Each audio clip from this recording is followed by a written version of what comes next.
आज 16 फेब्रुवारी, आज आपल्या महाराष्ट्राच्या गोल्डन वुमनचा वाढदिवस, जिने राजकारणात समाजकारणाला कायम प्राधान्य दिलं.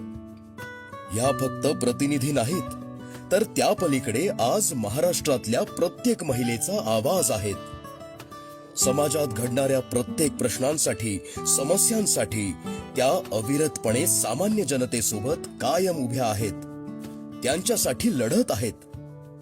अशा ह्या महाराष्ट्राच्या गोल्डन वुमनला उदंड निरोगी आयुष्य लाभो हीच देवाचरणी प्रार्थना.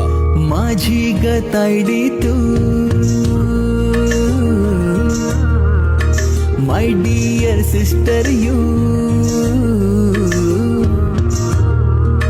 माझी गतायडी तू, दीदी ग लाडकी तू, माझी जणू दुसरी आई.